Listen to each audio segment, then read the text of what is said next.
Ladies and gentlemen, friends, it's 2:45, and I would very much like to welcome you to this breakout session number 3 on the subject of economic security through more effective regional policy frameworks. Thank you all for being here, and I'll introduce briefly the speakers on this panel. The panelists are either from the Middle East or have a strong background in the Middle East. The first one to speak will be Her Excellency Mrs. Al-Zoubi from Jordan, followed by Gidon Bromberg from Friends of the Earth Middle East in Tel Aviv, followed then by Dr. Maha Merezak from Morocco, and Dr. Shelley Dean, a Senior Middle East Advisor with International Alert. So we'll start right away. Mrs. Al-Zoubi, you have the floor. Thank you.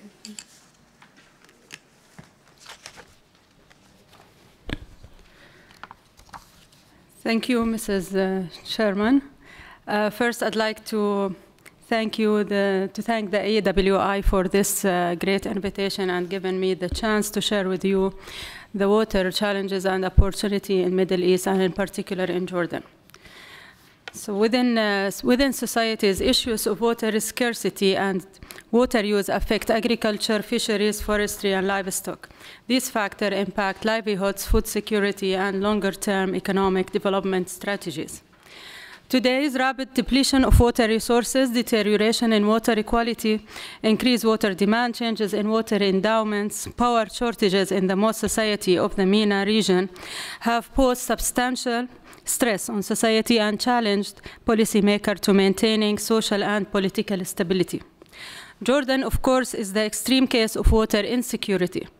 Nearly all of the challenges associated with water scarcity have managed to converge in this desert nation, in politically fragile region, creating a difficult and potentially dangerous situation. Regional conflict over more than half a century has driven waves of refugees to Jordan, more than doubling its population. Besides its water scarce situation, Jordan has limited energy sources, and Jordan is highly dependent on foreign energy, which consumes significant amount of its GDP. Jordan's situation is arguably more ominous than any other water scarce nation because its lack of water is exacerbated by its status as a moderate to low income country. Having an excess of 6% of the world's population, the region hosts less than 2% of the world's renewable water supply. Water availability per person in the Middle East is about 1,200 cubic meters, less than 20% of the world average. How quickly and in what manner non-renewable resources are drawn down and the manner in which renewable resources are used are critical policy issues within and between nations. Also, changes in the type and pace of water usage also have significant impact on local water endowments. Today, various mitigation or management strategies have been adopted by society in the region. Some supply-side strategies, such as desalination, have side effects that pose additional environmental, economic, and social stresses. Other strategies, such as integrated water resource management, have been lauded as a model of a prudent stewardship. The MENA region's water resources include rivers, wetlands, and aquifers that are being exploited to the maximum, if not more. Between nations, the use of transboundary rivers and aquifers can lead to competition, conflict, or cooperation. To highlight some background, tension in the Tigris-Euphrates basin started as early as 1950s, when Turkish leaders discussed harnessing the waters of both rivers to drive national economic development and bolster domestic energy production, the Southern Eastern Anatolia project. Also, Iraq and Syria have also clashed over the waters of Tigris and Euphrates. In the early 1970s, the Tabqa Dam began blocking water flow on the Euphrates to fill Lake Assad behind the dam. The Nile Basin, on the other hand, shows a mixed track record of cooperation and rivalry.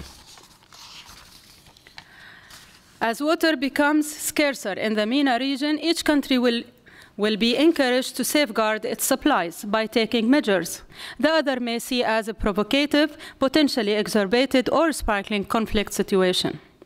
A recent World Water Security Risk Index and map was developed by British risk consulting firm Maeder-Metcalf in 2011, which rates 18 countries at extreme risk, with 15 located in the MENA region.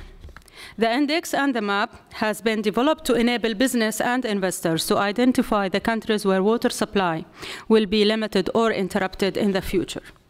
While they are good examples of business and government initiatives to enhance water security for communities in water-stressed MENA region and to disseminate the lessons of good practice, yet it is worth noting some water issues were not factored into unrest across the Middle East, as it's been ascribed to host political and economic problems, among them inflation fanned by rising food and energy prices.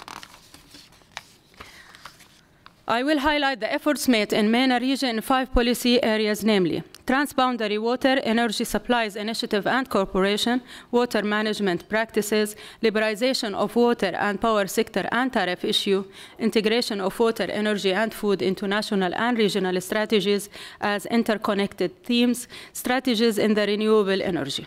For the first primary policy area in such a troubled region with overall water shortages that are compounded by climate change, is regulating the use of transboundary water and energy short supplies.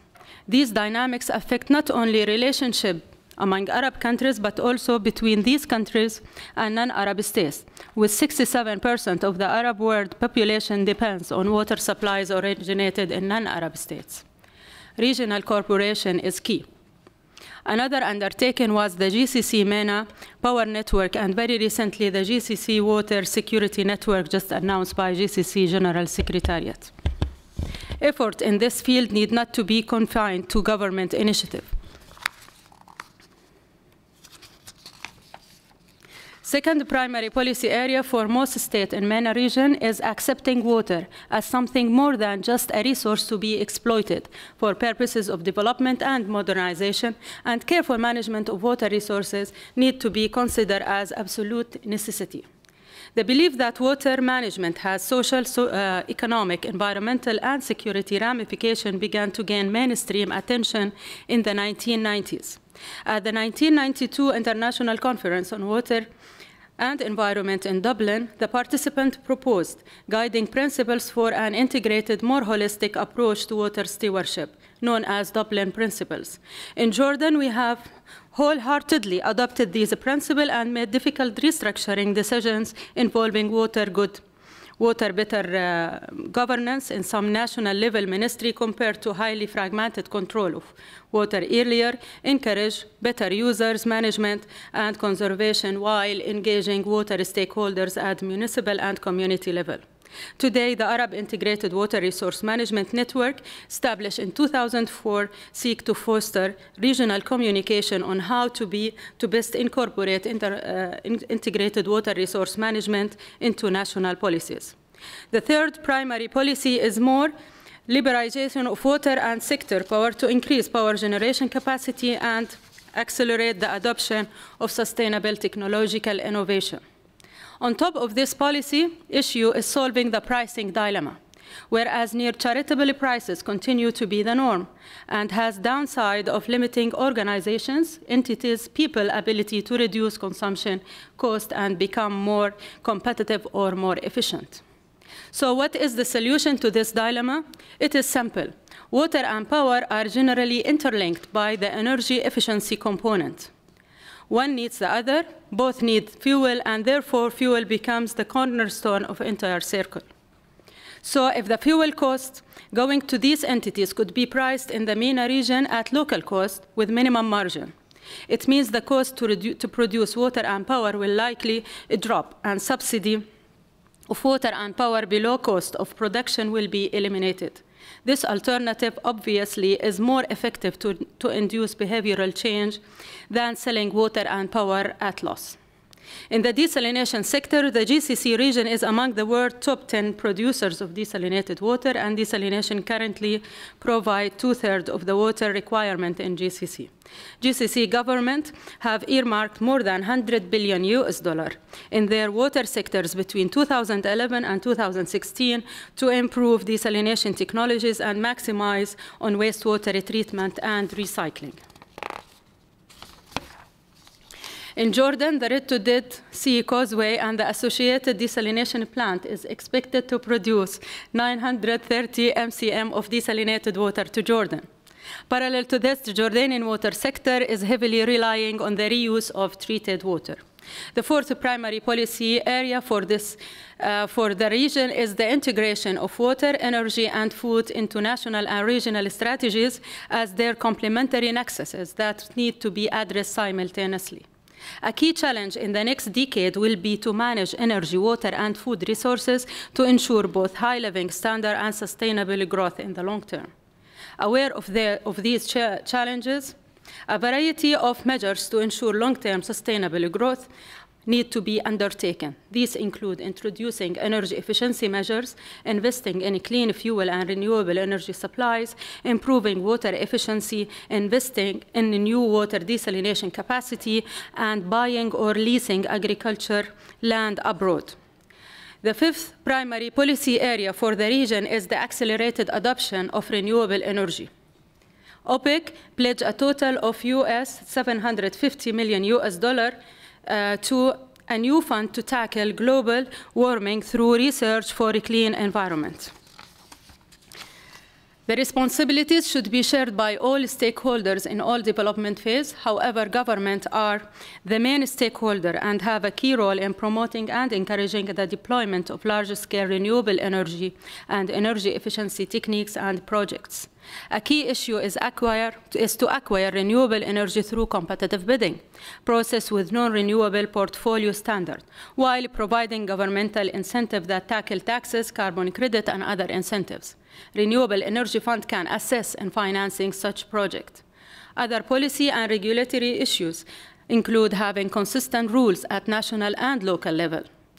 The capacity building in renewable project is no less important.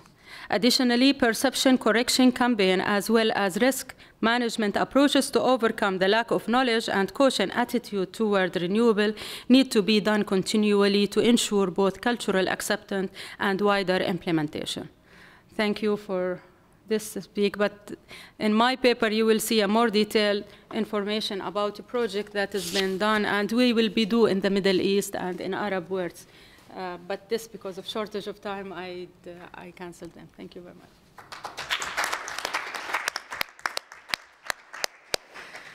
Thank you, Mrs. Al-Zoubi. I think we have all learned a lot from what you've just outlined in a very short words.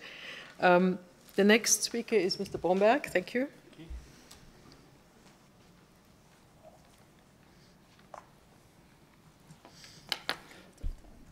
So good afternoon. Again, I thank the organizers. I thank Madam Chair. I bring a different perspective to the issues before us because I am bringing an NGO perspective. I'm coming from an organization called Friends of the Earth Middle East, which is a non-government organization quite unique to the region because it's the only organization that is Palestinian, Jordanian, and Israeli in any field, which I think personally is quite tragic, but on the other hand does speak to the issues and the need related to water. Our organization wholly focuses our effort on water issues. I'm the Israeli director out of our Tel Aviv office, but I have a counterpart Palestinian director in our Palestine office and a Jordan director out of our Jordanian office. I like this slide because it's coming from Tahrir Square in Egypt, where someone put up the sign saying game over. And I think that that really speaks to the way that we should be looking to water issues in the Middle East, that the current practice of how we deal with our water is not meeting the needs of the people. And the current policy frameworks and regimes in place are highly disappointing. So if I look to the case of Israel, Palestine, Jordan, then all of our water resources of any significance are shared, certainly natural water resources. We share the Jordan river system, at least for the lower Jordan, by Israel, Jordan, and Palestine, with Syria being a tributary also from the Yarmouk. So that's really the Jordan, Yarmouk, Dead Sea basin. Israel, Palestine share common groundwater called the mountain aquifer, and also the coastal aquifer between Gaza and Israel. Yet the governance that we have in place is very limited, and it's always bilateral. Following the peace treaty between Israel and Jordan in 1994, we have a joint water committee where representatives of the respective water authorities, Israel, Jordan, meet regularly. We have a joint water committee on the Israel-Palestine side following the Oslo Accords, Oslo B of 1995. From a sustainable development perspective, when we look at the Israel-Jordan peace treaty, from an NGO perspective, we think that we've really failed, and we have to really improve the situation.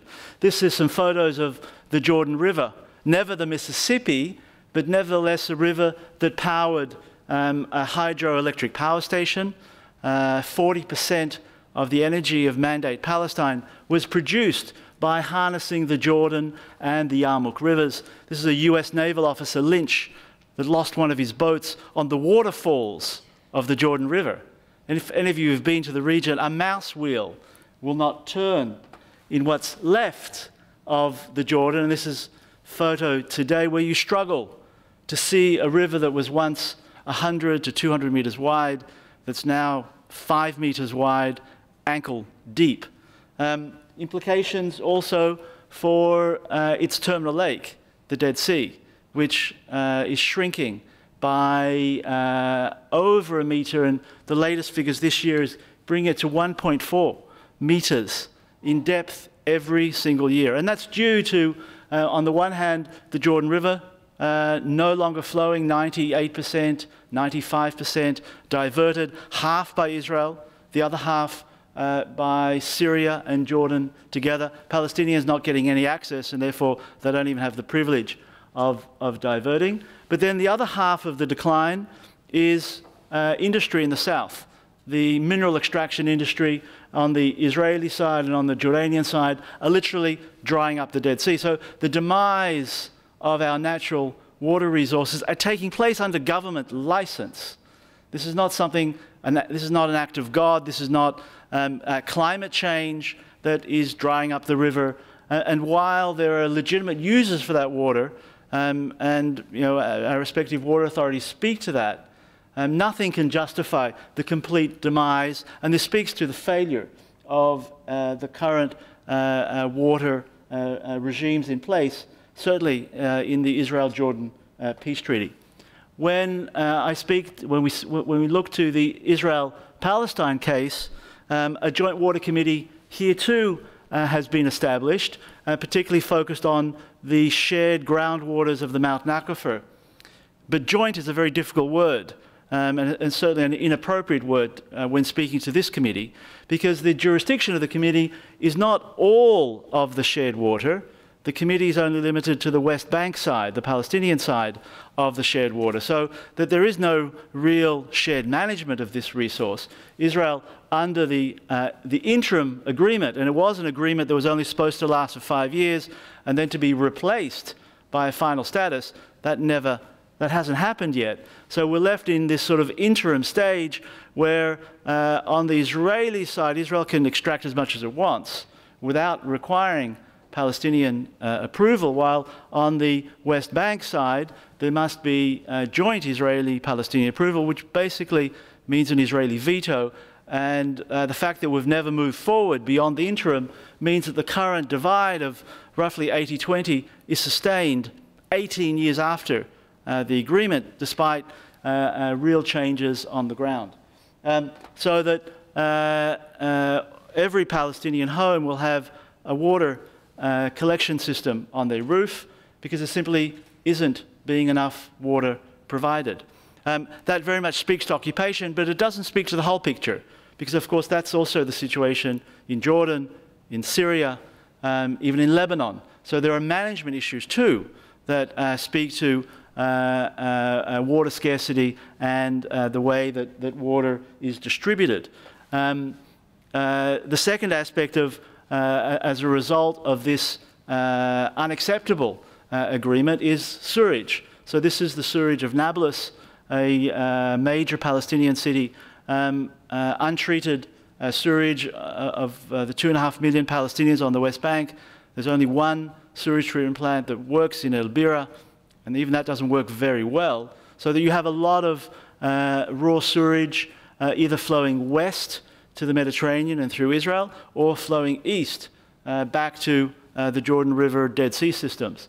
And you know, on the Israeli side, they will describe this as a sewage intifada. I think more realistically, it's a lack of empowerment to manage shared water resources, and then maybe a lack of priority, that when water is scarce, your priority is to focus on water supply and less so on sewage. But in the end, we're all shooting ourselves in the foot, because we're in a very water-scarce region, yet we continue to pollute the scarce water resources we have. And again, this doesn't just reflect the situation in Palestine. This is a photo in Jordan, in the Jordan Valley, where there too we see only 2 small sewage treatment plants in place, and the vast majority of residents having cesspits that overflow with sewage into the streets. So it's in this framework that at Friends of the Earth we're proposing a very different approach to complement the top-down, a bottom-up approach. And we've developed over the last decade a project called Good Water Neighbours. Rather than good fences making good neighbours, we very much believe good water makes good neighbours. And we've partnered 11 Palestinian communities with 9 Israeli communities and 8 Jordanian communities along those very shared water bodies, the Jordan River, the mountain aquifer, the coastal aquifer, and worked with youth. We work in all of the schools of these communities, creating water trustees to learn about my water reality, to learn about my neighbour's water reality, and the interdependent nature of that water reality. We've brought adult activists to come out and work together, and we've brought the mayors. Generally, after years of effort, we generally find that leaders don't lead. Leaders are scared of the street. Leaders follow. And leaders will generally only lead when there is another minority that needs to be vocal, that really speaks to the majority that are calling on them to work with the other side for their own interest. Because in our understanding of the issues, it's only self-interest in the midst of conflict that allows you to work with the other side. So you don't know who is who here, but this is a Palestinian mayor, the mayor of Tulkarem. This is an Israeli mayor, the mayor of Emek Hefer.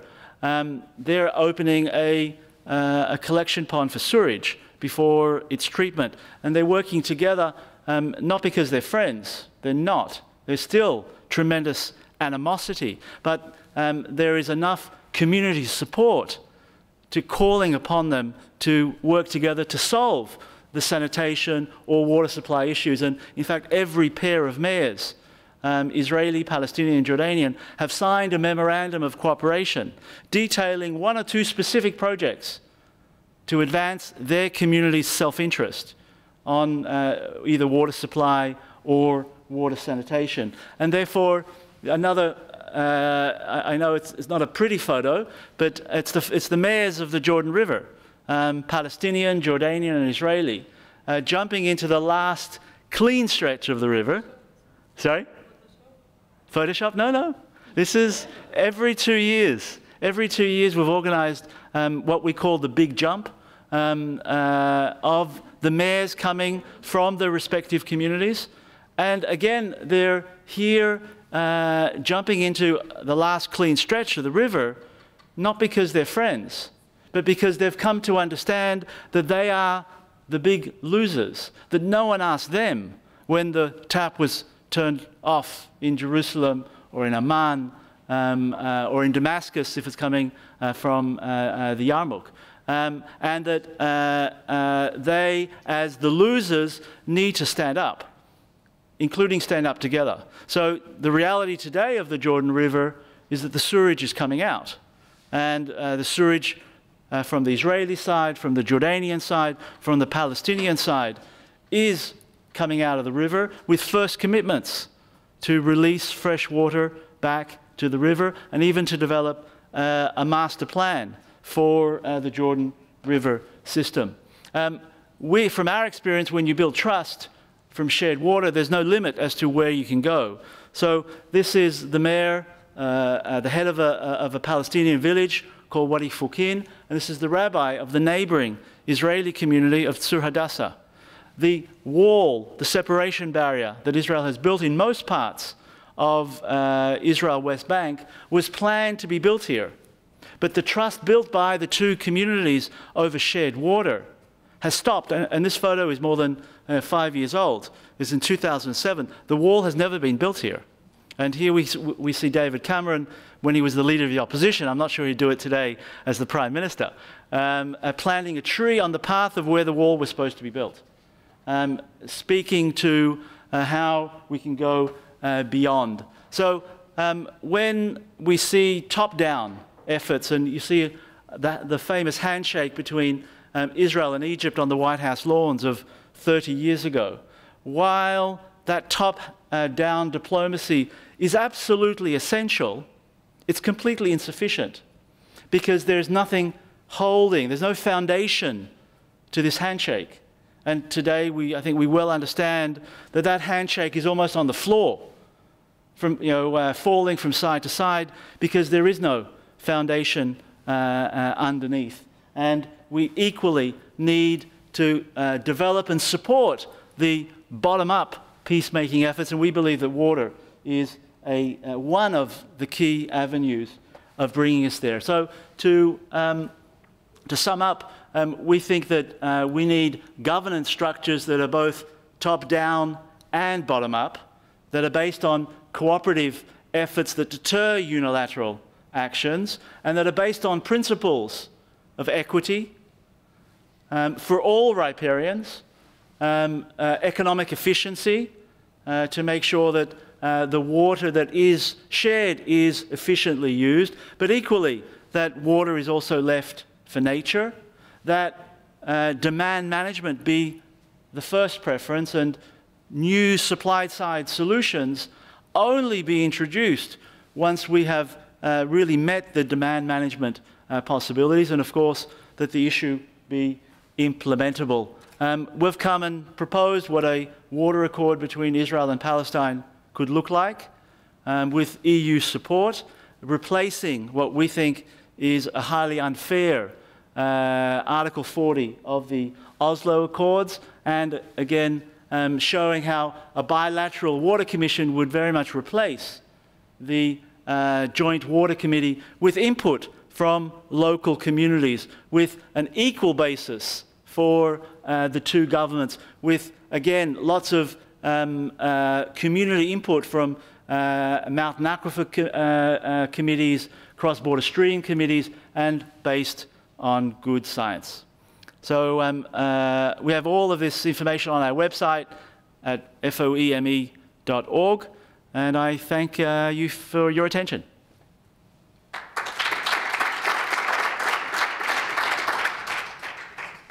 Thank you, Gidon. The next speaker is Dr. Maha Merezak from Morocco. Thank you.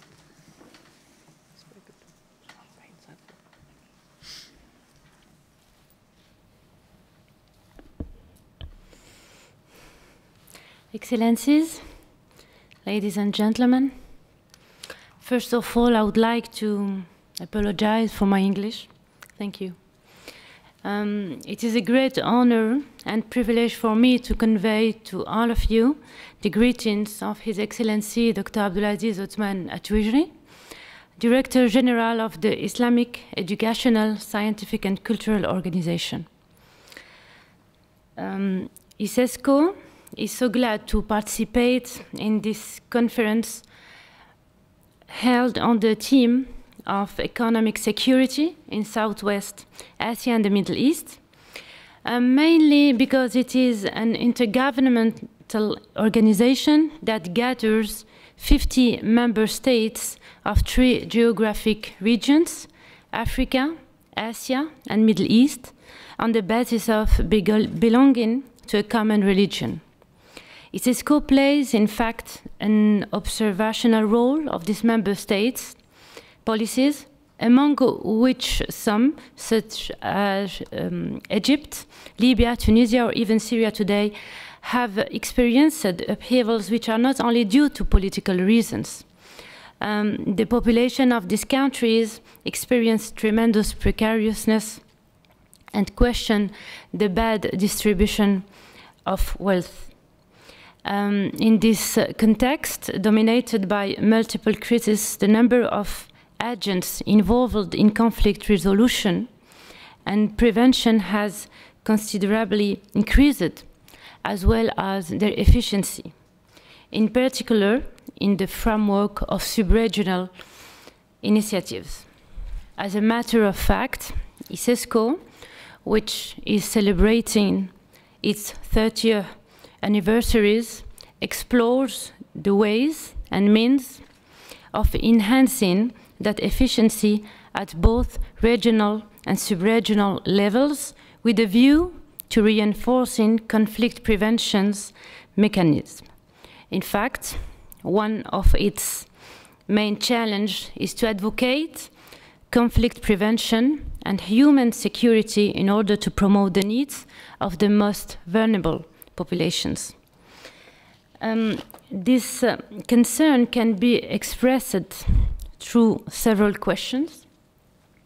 How can we ensure that major dimensions of economic and human security will be taken into account in regional, sub-regional, and national policies as we move from the resolution of conflicts to the building of democratic and stable societies, respectful of human rights, especially in the context of the Arab Spring?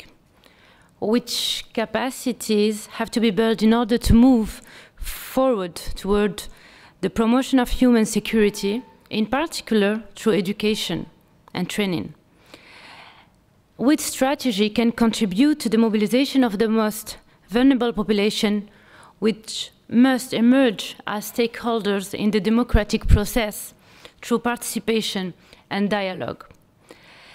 And in order to answer to this series of questions, I would like to draw to your attention that to ISESCO's most important role, which is that of a driving force and catalyst for the international cooperation aiming to realize the objectives of development and those of education, culture, and science. Thus, in order to reach these objectives, ISESCO work on different and complementary areas so as to improve economic security. And this consists on promoting human capacity building and sensitizing populations of these 3 areas, developing sciences and technology related to human development and well-being. Ladies and gentlemen, ISESCO has, over the past 30 years, carried out a wide variety of programs and activities linked to economic security. However, to be essential, I would like to focus only on 3 main points that seem relevant regarding their close relationship with the economic security. The first one is the fight against poverty and capacity building.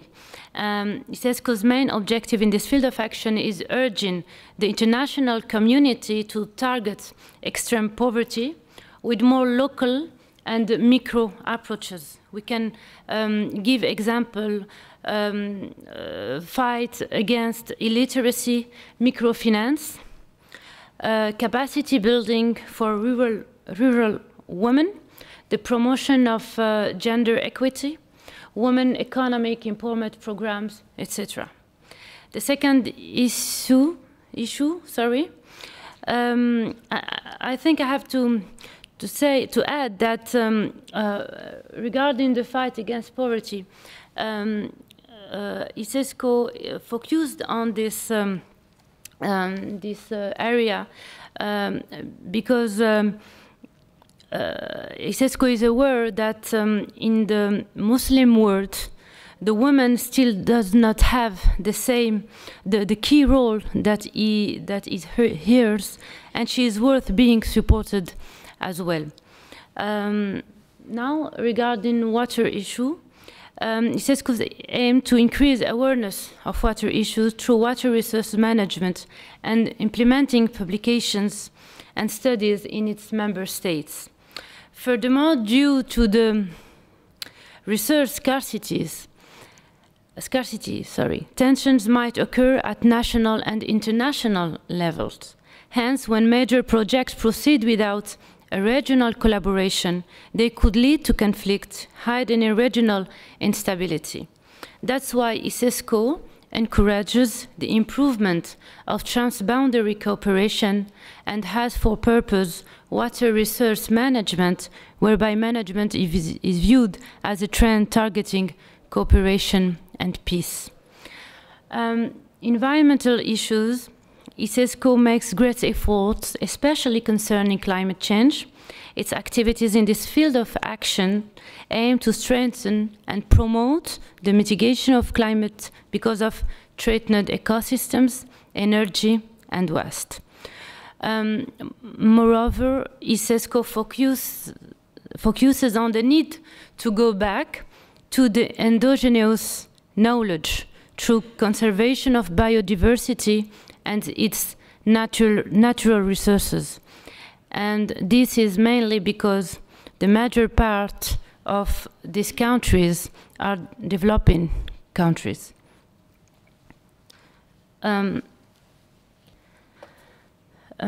Conclusion.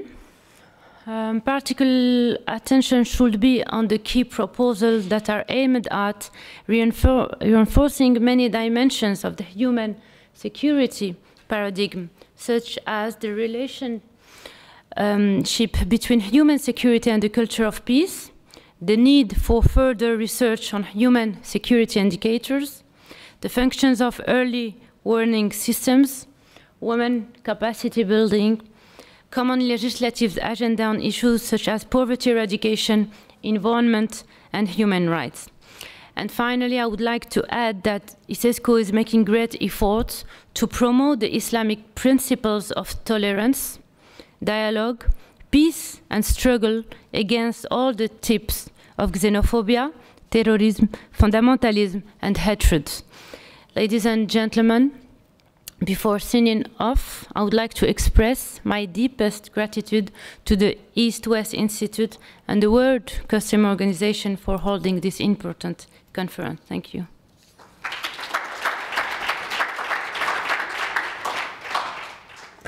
Thank you. Thank you very much, Maha. And then last but not least, Shaladin from International Alert. Thank you.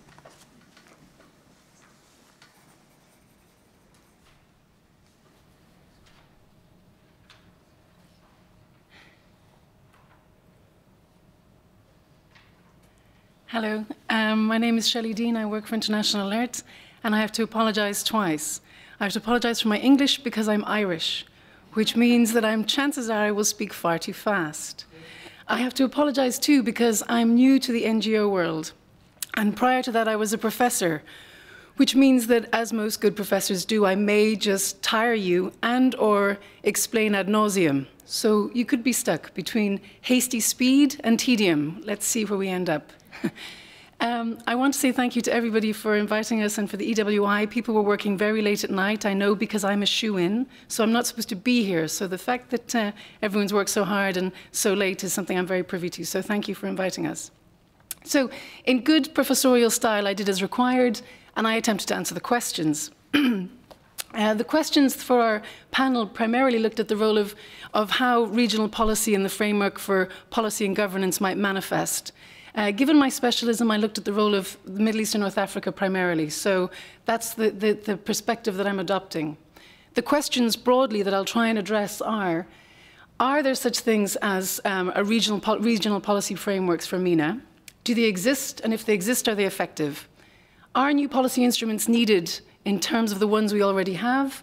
How do global policies shape regional policy? And how can we better coordinate decision-making in and for the region?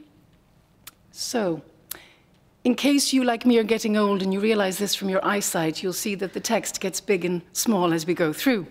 Looking at regional policy frameworks and government mechanisms for economic security, do they exist? And if they do, are they effective? Well, yes, they exist. And the fact that they exist tells us that we are very well aware of the link between stability, sustainable investment, and strategic development. And we have been for quite some time. The effectiveness of the policy is shaped by the capacity to respond as opposed to react to regional shocks and schisms. And I think this is where our difficulty lies, how to better respond as opposed to react. Let's look at shocks and schisms. Good professors do their research.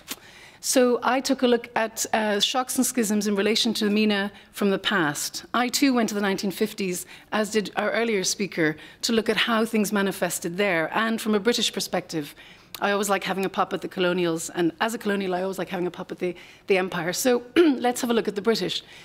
In the 1950s, post-Suez, the British suffered something of a humility or a humbling experience, which means that their conventional policy approach had to shift and change. So if we look at how the British reframed their economic security policy towards MENA, we get a sense of how we too, in the sense of how we can manage our current policy approaches to the region from the rest of the world. The British successfully adapted. They attempted to create conducive conditions for bilateral and regional collaboration. How do we know? Well, I went and looked at the documents, and though you really can't see that one, there's a wonderful series of documents sent from the Gulf states to the British, to FCO in London, talking about how best to navigate the new political and economic environment the British found themselves in after Suez, where the Americans took military power primacy and the British and the rest were relegated to second division for soccer supporters. So here's a quote from a British representative by the name of Middleton, no relation to the current royal, as far as I'm aware. But here's what he said in 1959 about how Britain needed to approach the Gulf. If we preach one code of conduct for the Arabs and another at home, we shall be seen as grasping and selfish. The best motivated policy will find no response in the Gulf, and we shall gain no credit. Over a limited period, we should be willing to contribute on at least the present scale toward the social and material development of the poorer states. In other words, the British saw that they had to reorient and adapt their existing policy, which was much more heavy-handed in the past, to one that incorporates the realities of strategic investment and sustainable development. For the British, that meant they focused on a multi-tiered economic security approach to their relationship with the Gulf. The series of the dispatches that were sent back to London included a multiplicity of things, including conventional military security, sterling, currency, civil aviation, the role of extractives and hydrocarbons, education, third-level education in this instance, not primary, and healthcare provision. Fundamentally, the British acknowledged the need for new policy instruments to achieve their objectives, and that's something that I think still applies today. So, the second question that we're asked is, are new policy instruments needed? And I'm arguing that we may need to well adapt them. I'd say yes, we need new policy instruments in relation to MENA for three reasons. First, our response to the Arab Spring. It has found us wanting. We reacted rather than responded in terms of how the rest of the world is dealing with MENA, with the Arab states in transition, and with the Arab states that are slower in transition than others. The shale revolution, for want of another phrase, in relation to shale oil and gas extractives have changed the parameters of how economic security is manifest. And then the long decade of Iraq in transition. All of these are shaping MENA's economic strategy, or their strategy towards MENA and its economic security, and all have ramifications for economic security policies within and beyond the region. How do we know? Well, how can we better coordinate decision-making in and for the region? I propose addressing the three issues that I just looked at, the Arab Spring, the Shale Revolution, and lessons from Iraq, by looking at the 4 Rs. Realities of the resources, the revisions in light of lessons learned, recognizing regional agendas of agents of change, and the regional mawarid. Mawarid is the Arabic phrase, or one of them, for source and resource. And my argument is that the Middle East is its own source of resources for its own transition, and how it can employ its own capacity to be able to mobilize effectively. So let's see. The realities of resources, the shale revolution in oil and gas. There are strong changes in global energy markets. Over the last 15 years, the parameters and the realities of oil has changed fundamentally. Changes into the demand environment, not least because of efficiency, which we mentioned in relation to water earlier, but was preempted by needs for efficiency in fuel because of price, which is exactly the point you made, refer to the notion of the changing global environment in relation to hydrocarbons. Today's IEA figures say that by 2017, the US will be the largest producer of oil in the world, surpassing Saudi Arabia and Russia. Now, oil producer, this changes the parameters of the region and the rest of the world fundamentally. Asian markets now need as much oil as MENA can supply, and very soon will need far more oil. Currently, the oil going through the Straits of Hormuz is going not to the US, but to the Asian states. And the ramifications of this are huge when America realizes that its diplomacy and defense dynamic is manifest not in its need for hydrocarbons, because it can, in effect, ultimately and will be able to sustain itself. Then why is it providing security on the long hand to the region? The other issue is natural gas. Natural gas was once the poor cousin, but as Ambassador Youssef said this morning, opportunities for both cooperation and conflict are manifest in the way that natural gas has manifested itself in the region. If we look at the finding of gas in the Levant Basin recently, well, it wasn't found recently, but the dynamics are more recent, we can look at how this changes the Mediterranean and the Middle East in relation to Lebanon, for example. Lebanon, it's said, will in time have its own sovereign wealth fund, which will change the parameters of a state where, at the moment, 25% of GDP is from remittances sent home from Lebanese elsewhere. So we realize that there'll be a new role for Cyprus, as liquefying natural gas will become something that Cypriots will do. And it changes the entire dynamic of the immediate region of the Mediterranean, the Euromed Middle East region, or Levant, for want of a better phrase. It changes relations between Turkey and Greece and Cyprus, and Lebanon and Israel and Egypt. So the parameters are expansive and broad.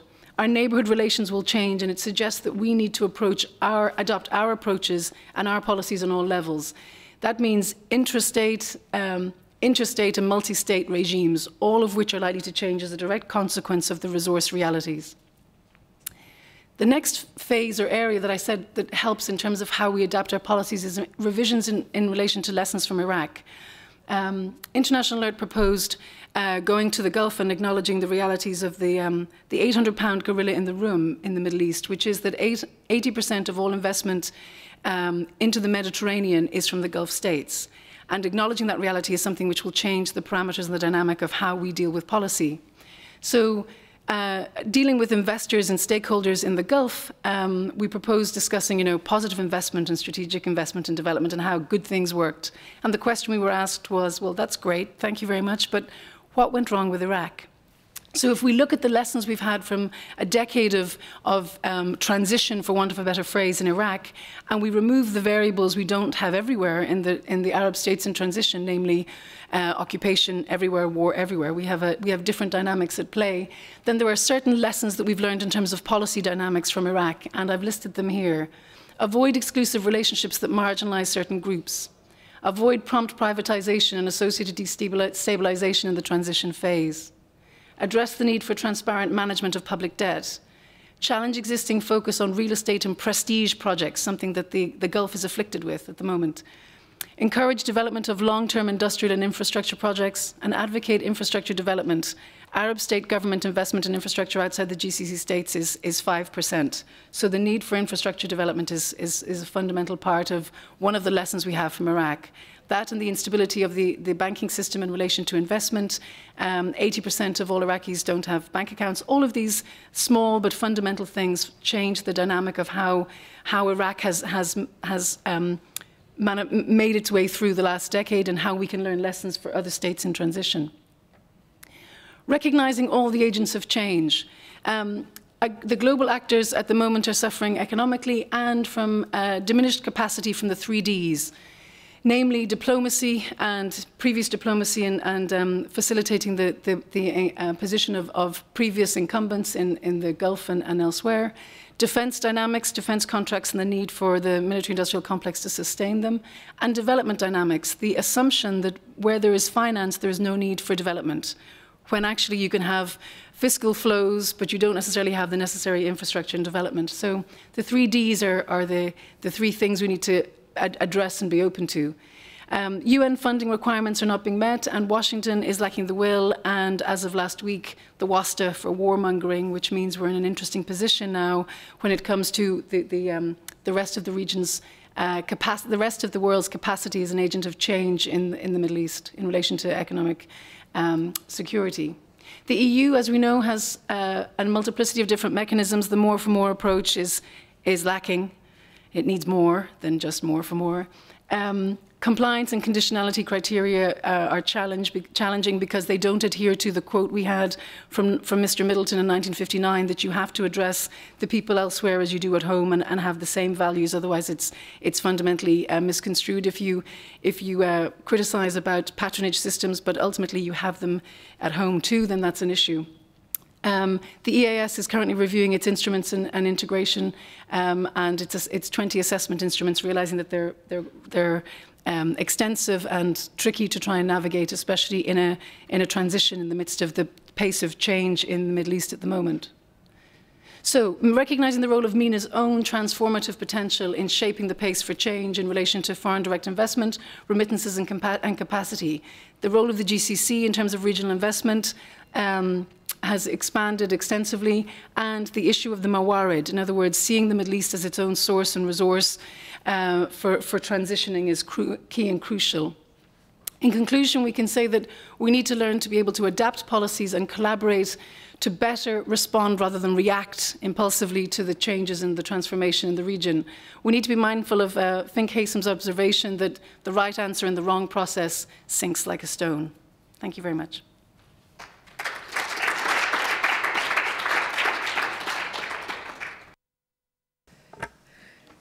Thank you, Shelley, for your comprehensive answer to most of the lead questions we have put before you here for this panel. At least I can say I have learned a lot, and I'm sure that you will share this analysis in one way or another. The floor is now open for discussion, and I would invite participants to come forward with their questions and perhaps give their name and their affiliation before when they start. Thank you.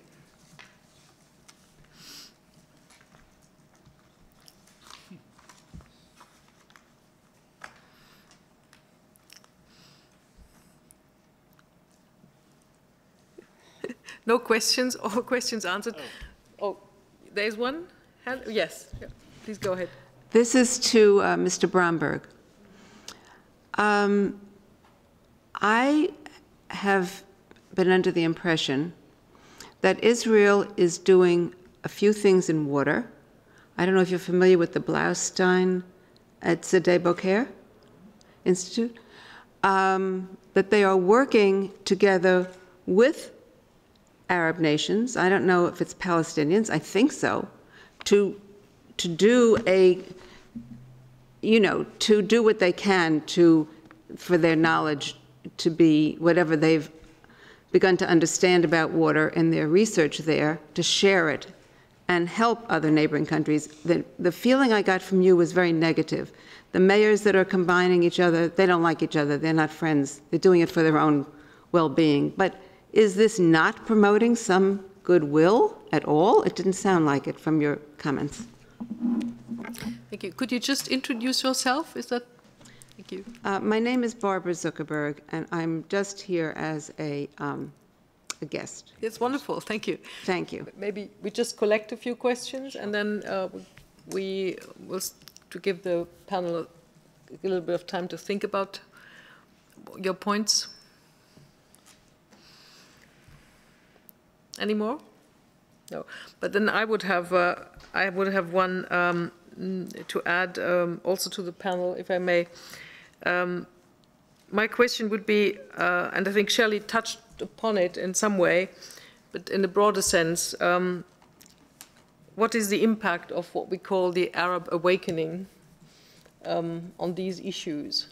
I mean, is there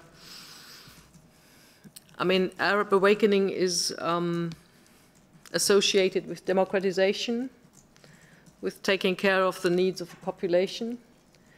And is that happening? Is that speeding up? Is that something which makes water governance easier? Or does it make it more complicated? That kind of thing. Thank you. I will talk about Jordan in particular, what happens in Jordan, yes, and what the people are doing in the street, urge the government for reform and restructure of their system. I think it will be for the good of this. Now the government become more transparent with its people, and they know what's going on.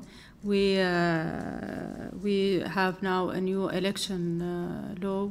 Of course, it is not the best one in the world, but at least we change it, and during the next parliament, they will. It's up to them to modify more on this. We will have reform, we change, amend our constitution. The people now they can express themselves.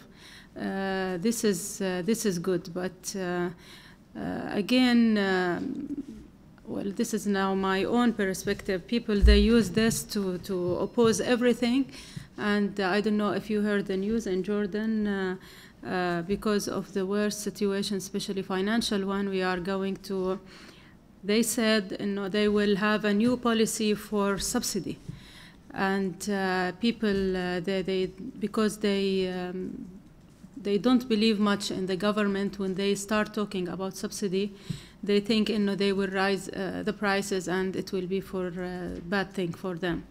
But I'm fully with this new policy, but not raising the price. I'm not with the money, but again with another policy. But in Jordan we have a policy, subsidy policy that will given to everyone, which is not correct, and knowing how bad is our financial situation. I don't know with other countries. We heard in Syria and Egypt there will be a lot of money to be spent because of what's going on, and most of them they will be in a bad financial situation. We hope in Jordan we will not reach this.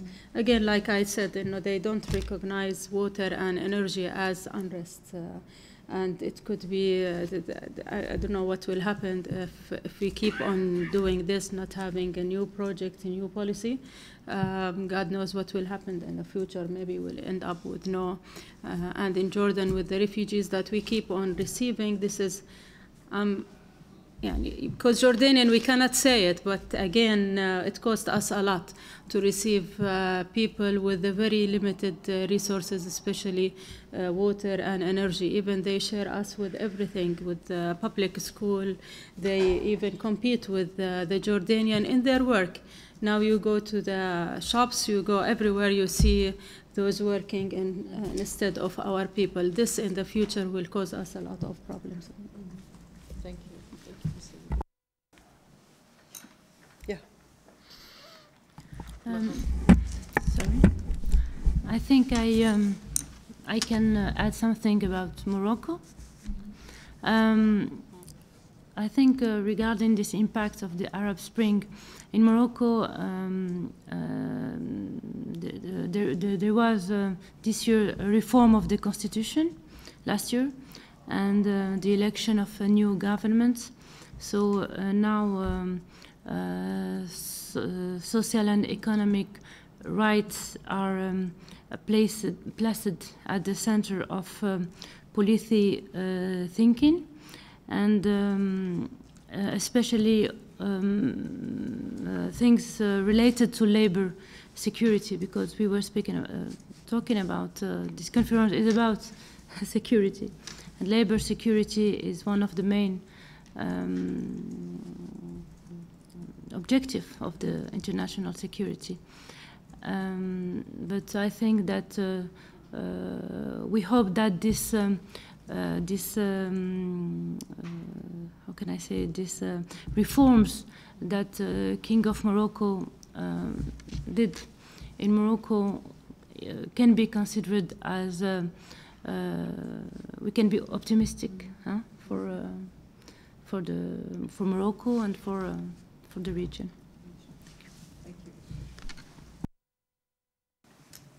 So, to the two questions. Firstly, to the question on Israel.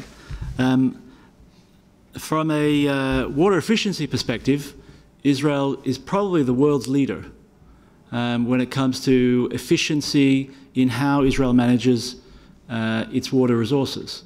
So Israel is the world leader in treating wastewater to tertiary level and then reusing it. It's of course developed drip irrigation and crop patterns that really speak to much more efficient use of water, and Israel is heavily invested today in desalination, including in the development of the membrane technology itself.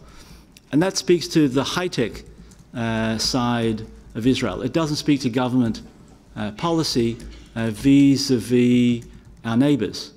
And I think that's where the disconnect is. So you do have institutes like the Blaustein Center at Sde Boker, part of Ben Gurion University, or the Arava Institute near Eilat, that very much welcome sharing information and technology and experience, not only with Israel's neighbor, but wanting to export that all over the world. That is not, however, reflected in any generosity when it comes to Israeli government policies, and particularly the Israeli Water Authority, vis-a-vis Palestinians. I think in the case of Jordan, there's a stronger understanding because there's a peace treaty between Israel and Palestine. There isn't a peace treaty. There's a continued occupation. And therefore, there is heightened animosity. And although the mayors will come together to advance issues of self-interest that are of common interest or of mutual interest because the water itself is shared, in no way does it reflect that that means that there is now, a willingness to accept the status quo. So that animosity continues, and it requires the political settlement of the conflict in order to go beyond that. And there is no substitute for the political settlement. In relation to the Arab Spring, our experience in Jordan and Palestine that haven't gone through the Arab Spring, but nevertheless we see a real strengthening of civil society, where NGOs are willing to be far more outspoken than they were before, more critical, more demanding, and that is a very good thing. So we see much greater risk-taking. It's only in the last year that we've been able to bring members of parliament, Jordanian, Palestinian, and Israeli together. And I think before the Arab Spring, that was impossible. And I think it was impossible because the members of parliament from Palestine and Jordan were too scared, were too fearful of their street. With the Arab Spring, they too are feeling more empowered to be outspoken and to be critical of their own governments, because the members of parliament that we're working with are not from the government. So that's positive. On the negative side, I think that there's real reform in water policies that are needed, particularly in pricing. And I think that's very much the case in Palestine and in Jordan, where water for the agricultural sector is heavily subsidized. And where that subsidy continues, it promotes unsustainable management. It doesn't allow the type of investment in the more sophisticated infrastructure, such as drip irrigation and so forth. Because if the water is received almost for free, and in the case of Palestine, the limited water that is available for farming is generally owned by specific families that don't pay for that water, and therefore investments in more sustainable use don't make great economic sense. So with the Arab Spring, however, governments are far more reluctant to raise prices of water because they're fearful that there are going to be revolts and demonstrations in the street. So I think it's a mixed bag. I think there's no question that the strengthening of transparency, self-criticism is really important, a really important change that we see that I think helps promote democracy. But there's still an entrenched, more than ever, a fear of the street by leaders, and we've seen demonstrations in Jordan, we've seen demonstrations in Palestine against the government, including on efforts that might raise water prices, which are absolutely needed to promote a more sustainable water policy.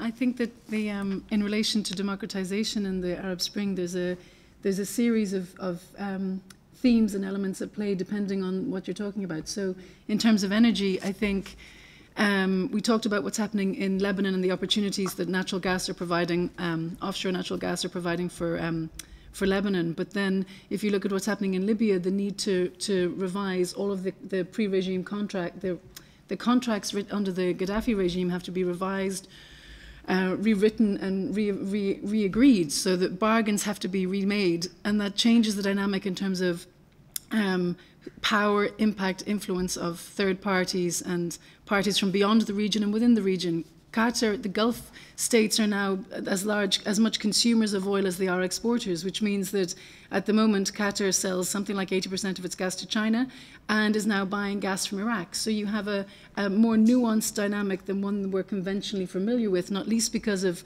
increased transparency and openness means we have a better sense of what's what in some parts of the region at least. The problem of food security in relation to water is a different issue entirely, because if you look at Saudi Arabia's purchases of Egyptian agricultural land, that has huge ramifications in terms of water and food security, and so much so that name escapes me, but one particular Saudi landowner returned 75% of the land he'd received in a deal under the Mubarak regime back to the people, because he realized the bargain was too good to be true, and so the ramifications would be too costly, and so returned 75% of the land back to the Egyptians. So there's an awful lot involved in terms of how those policies will manifest, especially in terms of how the next stage or the next sort of phase of transition manifests, and it's at different stages for different places. So we have interesting observations to make over the next 36 months, depending on what stage certain states are at in terms of governance, transparency, and building the legality around their natural resources. Thank you. Again, I'd like to talk about what happens with Palestine and Israel and Jordan. It is not of these bad things. We have some corporative initiative that we're proud of. We have we don't talk about it, but this is Red to Dead, the project. We are a steering committee. The 3 countries sit together. We agree on everything. We sit together. We divide. We discuss like nothing between us. And again, with knowledge transfer and know-how, we know that the Israelis are very good in desalination, and they have their own technology.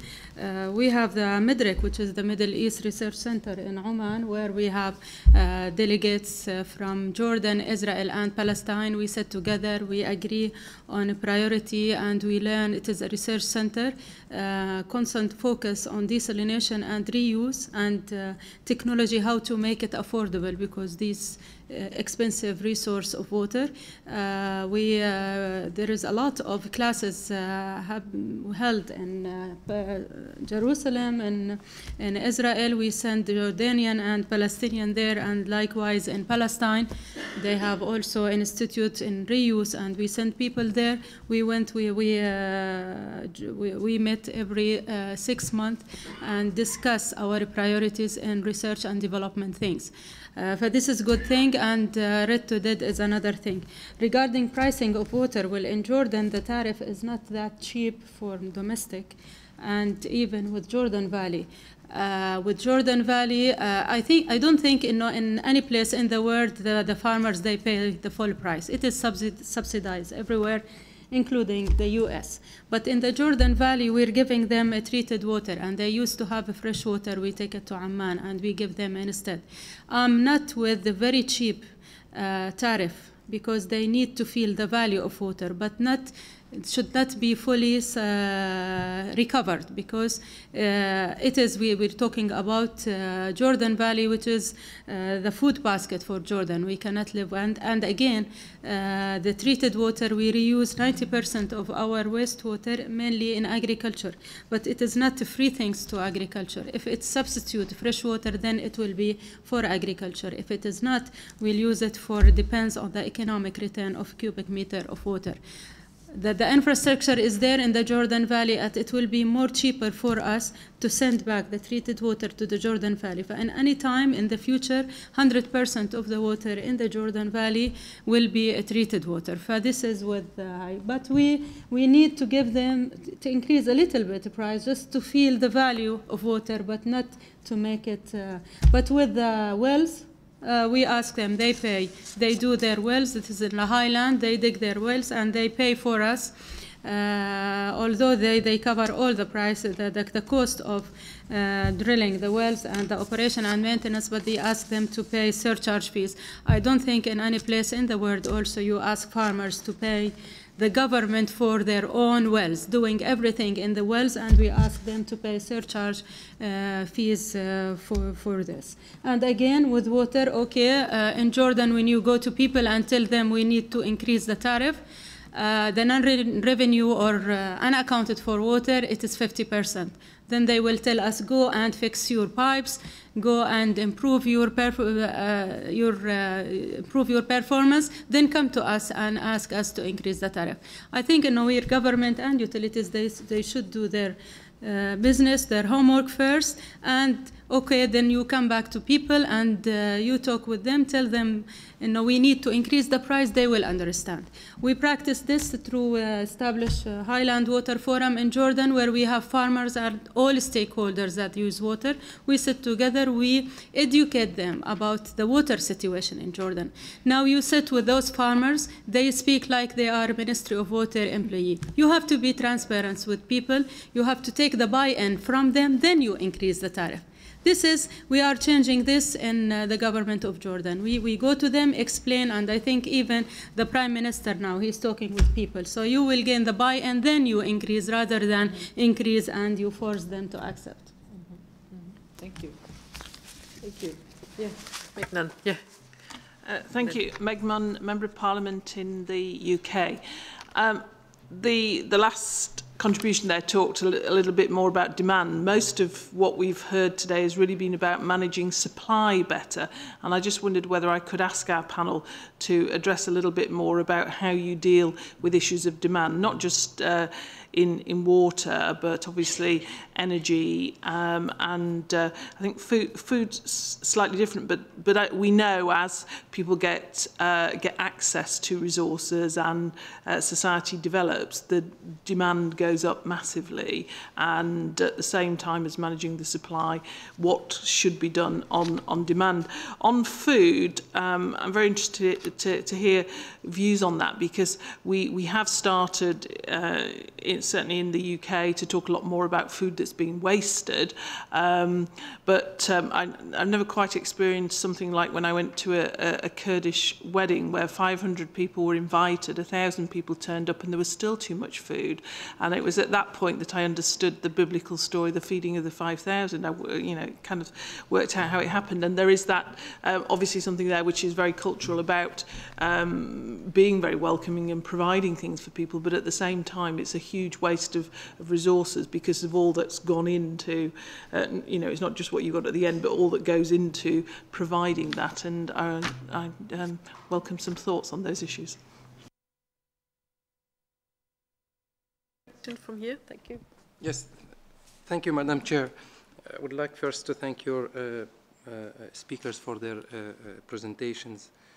I was supposed to be in another workshop, but finally I'm happy that I stayed here because Gidon showed me a picture of my village. So I was very happy about the photo in Wadi Fukin. Wadi Fukin, yes, and the situation, and I will come to that, the situation, the water situation in Wadi Fukin, it's the same situation in all Palestine. But so I have three comments. The first one, that it's no secret. It's no secret for anybody. There is a problem of scarcity of water in the Middle East, and the population growth make it even more complicated. And this is a challenge that faces all the countries in the region. The second observation is, it's true there is a problem of management of water in the region, and the efforts that you mentioned that you are doing in Jordan are needed for maybe the other countries, especially Syria, Palestine, and Gaza, or West Bank and Gaza. It's also no secret for that Israel is much more advanced, and you used a word saying that Israel is leading in technology of treating water and the management of water. But the third issue that you didn't mention, you did not elaborate about it, is it's a problem of sharing. And here where I will come back to Wadi Fukin. You know, the Wadi Fukin, you show a very good picture, but it does not show the other side of the picture. I will take the example of the Bitar elite settlement, where the settlers, we are living in this village since a very long time, where a settler in Bitar elite settlement use 5 times more water than myself. I use 25 liters per day. He uses 105 liters per day. And the water which is coming to those settlements, and you mentioned that, 80% of the water pumped in the occupied territories in the West Bank goes for 500,000 settlers. 80%, 20% only, goes to 2 million Palestinians. And this is the problem. I agree with all those projects of desalinization, but it's not our problem. Our problem first, it's an equal share of our natural resources. And the day we have an equal share of those resources, then we'll see who lakes what. If Israel lakes water, then let's ask the Israelis to go for desalination projects, but not to market for those projects to the Palestinian, while 80% of our water pumped in the occupied territories in West Bank goes to Israel. And there is a problem of scarcity, I do agree, but the most imminent problem for us today is the equal share of those resources. The third element, and I come to also to Wadi Fukin, that the settler in Bitar elite pays, he paid the water less expensive than I pay as a Palestinian. And here you said that it's subsidized by the government. As farmers in Wadi Fukin, we are not allowed to use the water comes from Mikarot for irrigation. However, the settlers and the Israeli population have the right to use it. So it is, again, a problem of equal sharing. And the example is Wadi Fukin is exactly the example of all Palestinians. The village was the biggest agricultural village in the West Bank 10 years ago. Today, nobody is cultivating its land because we don't have water. The water is going to the settlement. So this is a very important aspect. Equal sharing, then we will see who likes what, and we will give to those people. And in Jordan, even within the framework of the peace agreement with Jordan, there is still problems, and we need to reassess this agreement, because as I learned that Israel pump more water on the upper part of Galilee and leaves less quantity to flow through the Jordan Valley. The new Jordanians do not capture the exact quantity agreed upon in the peace agreement. But this is another problem. I'm dealing here with the Palestinian problem, and I'm saying, please, an equal sharing of the natural resources would really solve our problem of scarcity of water in the occupied territory. And thank you again for the picture that I would like to take at the end of the Are there more comments or questions at this point? Yes, no, that's one. Yeah, Michel. Yes, thank you, Chair.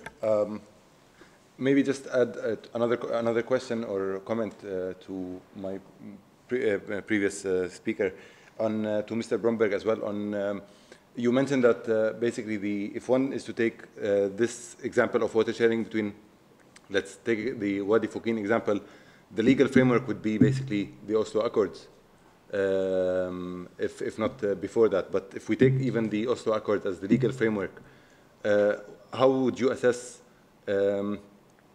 addressing this legal framework? Is there any active involvement from the Israeli side? Because I personally don't see why Israel, for example, would actually want to share water. I mean, as you said, when water is scarce, you actually tend to get to achieve the water supply and not really care about other issues. And in this specific case, when Israel has the upper hand in this, and it is basically quote unquote legal by an accord, why would it actually change? Thank you.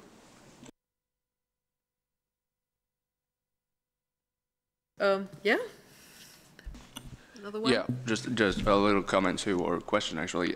When Barack Obama took power in 2009 and sent Joe Biden to discuss and to relaunch the peace process, I remember that the issue of water was on the table, as well as the issue of settlement, and I think that all these pictures are great to see, but at the same time, at the national level, it seems that there's no strong willing to have a share to sharing the water. And when it was on the table in 2009, obviously that was the question was just pushed away.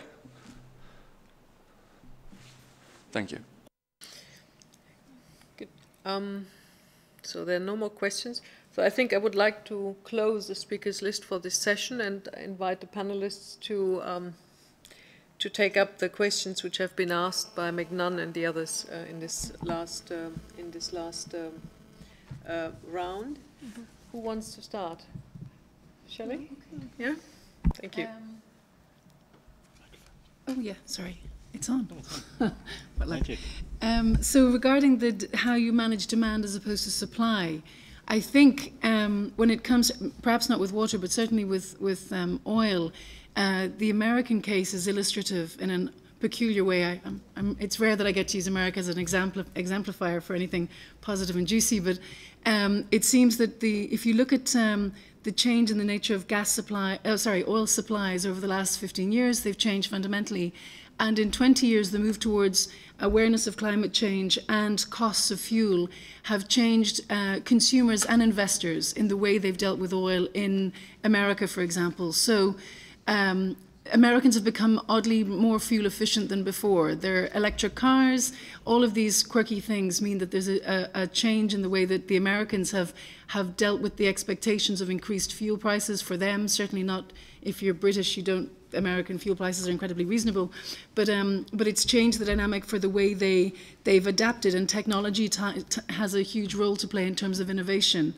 I think in terms of demand, an awareness of the change in the transport market.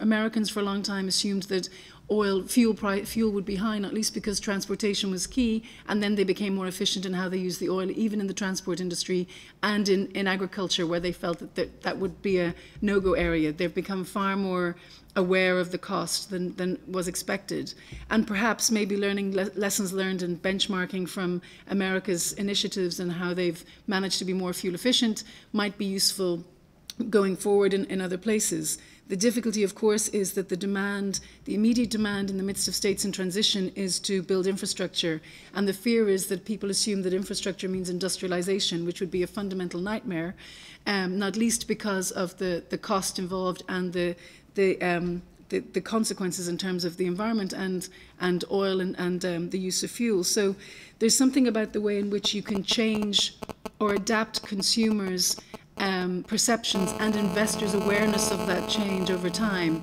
and perhaps let that work. So I'm not sure as to how to manifest it, but if I wanted to look for answers, I would look to the US in terms of what they've done and see if we can apply and adapt that.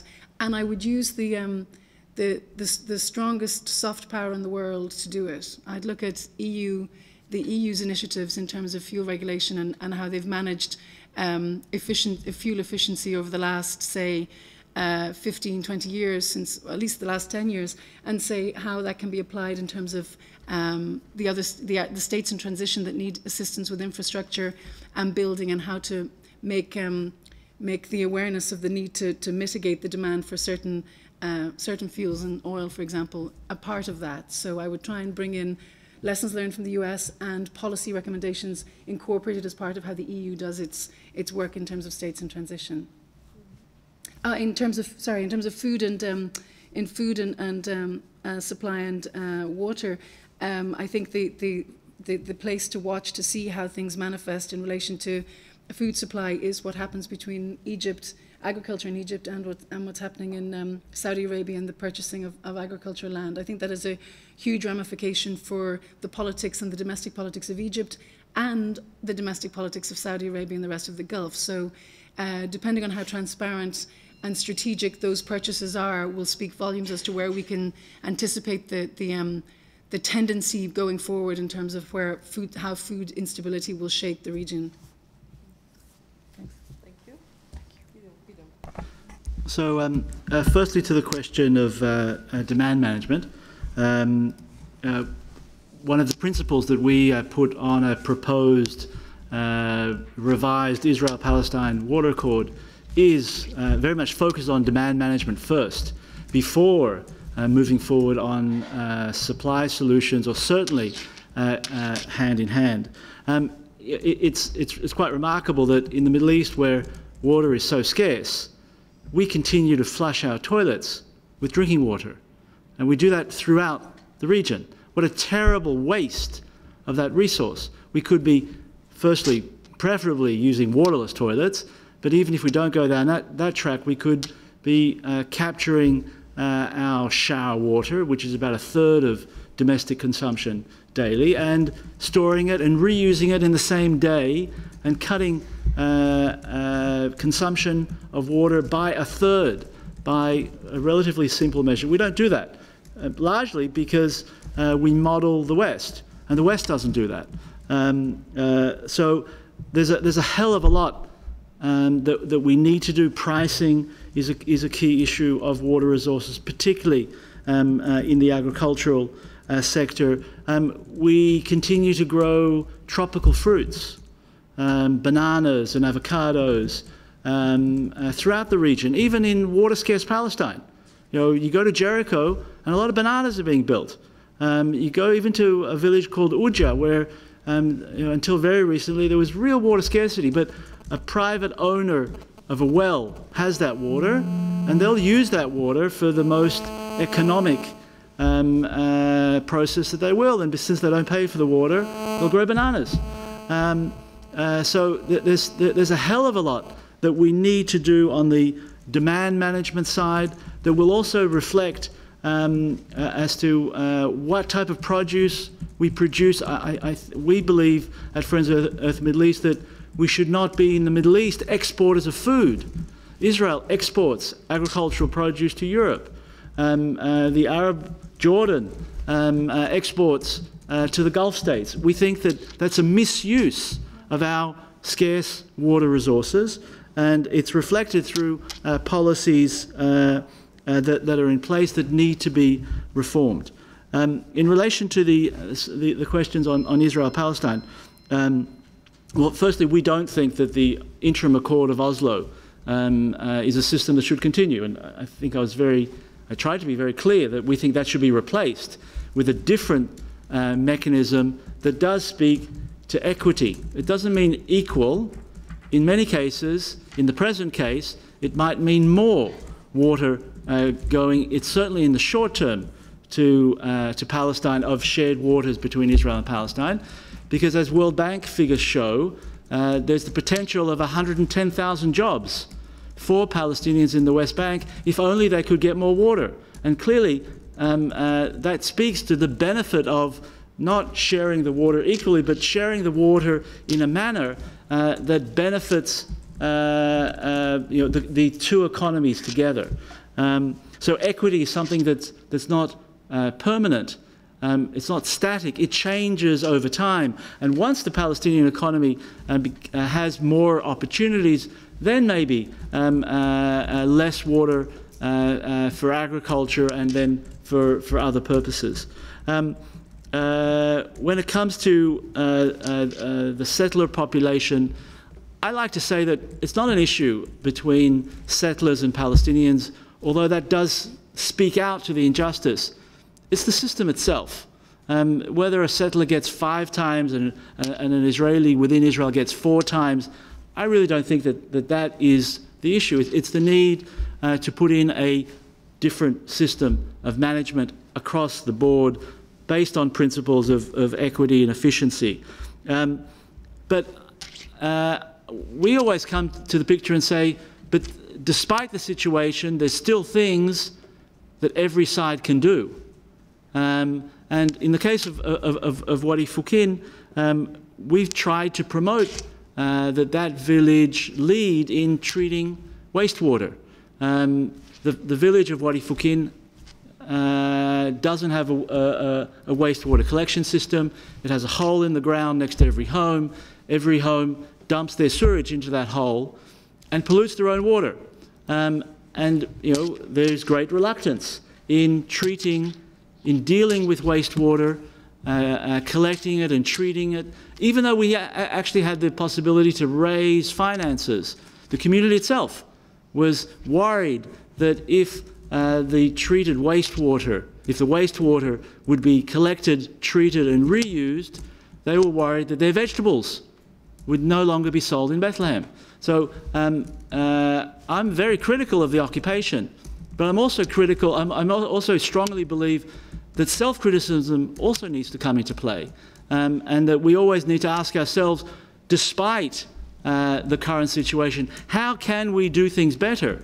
And what type of mechanisms and actions can we take in order to improve our reality despite the situation on the ground?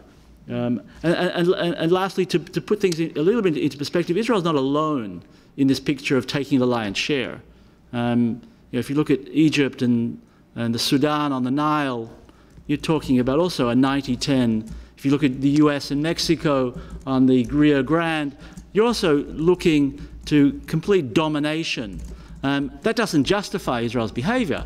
I'm the last person to say that, but it also shouldn't be a vilification of any one country. It should be a requirement to manage shared water resources under a completely different framework. And that's what this session was all about, is to highlight how the management of regional water resources lacks an international framework that really serves the interests of all the riparians on any respective river. About demand management in Jordan, our strategy is integrated supply-demand management. Of course, because in Jordan, the next supply is very expensive things. We're talking about desalination of seawater, and it is not the cost of desalination, it is the transport of water. The water in the southern part of Jordan and the shortage is the northern part. But it is not only the cost of treating the water, it's also transporting water. We have a lot of programs in demand management, awareness campaign, conservation, these things. And again, treated water, 90% of our wastewater is treated, and reuse again, substitute fresh water in agriculture, and the extra will be used in, depends on the economic return. So, and also with the gray water, like Gidon said, we started this in big hotels. They have their own plant. And we started with the PPP project by the German, where we give the plant free of charge to the hotel in Dead Sea, and they collect the gray water, which is water for washing, treat it, and they're using again in flushing. So, and then the third time it will go and treated and used for agriculture. But we use water 3 times. Water harvesting, you name it, different size of dams, rainwater harvesting at house. We change our codes, plumbing system, everything. And even our tariff is a progressive tariff. It's in line with demand management. For this is with demand management. Same thing with energy, and now with the very high prices of electricity, people will do conservation and will do energy efficiency. In water sector, we have a huge program in energy efficiency because it's financial situation in Water Authority of Jordan is very high, so we cannot pay for the electricity bill. So we use energy efficiency to decrease the electricity bill, and again because of this. With the peace treaty, I'm not saying, because I'm not party in this, I'm not saying in Jordan it is a fair treaty. But what is written is implemented, except the 50 million. Still 50 million, we have to look for it, and they still look for it. Jordan and Israel have to find the 50 million since 1995 till now. We don't know from where to get it. This is the only thing. With the Palestinian, we have, I realize this. And again, I want to say this because I witnessed this. It is very difficult for them. They're asking for water to drink, not for agriculture. In Gaza, they don't have any wastewater treatment plants. Water, it is in the street, and they drink polluted water. And I saw in many conferences their minister asking for the international community to help them to build this Gaza wastewater plant, and they're looking for desalination because they're not allowed to dig 1 meter of water to get groundwater, but they want them to desalinate water, and you know how much it will cost to supply their people with water. But we're not talking about what you say, banana, it's correct. We have it in Jordan. I don't know in Israel because the tariff is high and you have a very good market where you can sell your product, for your farmers are very rich. Farmers in Jordan, and I'm sure in Palestine too, they're very poor and they cannot afford paying the full cost of water. That's why. Now in Jordan, the bananas is now becoming less and less. I met with people because, you know, all donors, when you talk about agriculture, they're not ready to help. I tried with them. Now we will have a demand management program with donors for agriculture because they thought they didn't want to touch anything related to agriculture. I sat with farmers and they said, just tell me what should I grow, just guarantee the same profit, not more, I will change. So they need help. They're not like banana because we cannot live with banana. You can import banana much better than what is in Jordan Valley. But they need they need help. They need to keep their standard of living. They want to keep their profit just to live. So this is what is in Jordan. When we have a meeting with the Israeli, but from water sector. They're very sensitive with any words that the political would not like. So when we decided on Red to Dead and even a lot of joint small projects, we're very careful with them not to mention anything might affect political people, so they will refuse it. This is the way how we can implement some small project between us. But with water, this is it. We urge you to find out. When we talk about water, just leave it. It's not finished yet. I don't know when they will discuss the water issue with the Palestinians, but they keep on postponing things until it is settled. I don't know when this will happen. Thank you. Thank you, Al-Zoubi. Maha, you would like to add a few words? Yeah. In fact, this Palestinian example shows that tensions among different users may intensify without regional collaboration. As a practice exchange, I can say that ISESCO is launching many initiatives in Africa, for example, for the Niger or Senegal River. In fact, its commitments created to promote peace in the use of transboundary water courses by addressing conflicts and fostering cooperation. So, with also giving to the non-government organizations, the stakeholders and states, the power to find solution in transboundary problems. Thank you. Thank you. Yes, go ahead. Yeah. Just 30 seconds, but I'm addressing directly to Gidon. I don't agree with you that it's not a problem, the difference in water use between us and between settlers, for the simple reason that the water that I'm talking about comes from the West Bank. I don't mind if the Israelis use 30 times more water than the Palestinians in Israel. But when it comes to the occupied territory, and as I mentioned, 80% of the water that is pumped in the occupied territory goes to settlers and to Israel. This is a real problem. And I'm very frank with you. I would be astonished, as somebody from the Friends of the Earth, that Yeah, I need to explain that. Because hydrology of the mountain aquifer is like a bathtub. Israel doesn't need to extract the water from the West Bank side of the bathtub. And that's the point. Israel abstracts its 80% mostly from within Israel. But the fact that it's one water body reduces the possibility for Palestinians to abstract. So, if you only look at the situation as to where the water is being abstracted, then you miss the point. It's not that the water, for the most part, is coming from the West Bank. It's not. Israel can abstract as much as it wants. That's not, I'm sorry to interrupt anyway, you. Okay. I'm talking about I'm sorry. 80% of the water extracted inside the West Bank, not in Israel. I'm talking about West Bank. Okay. Thank you. Thank you. I would still, at this point, like to conclude this panel. I would like to thank the panelists for their very good contributions from different perspectives.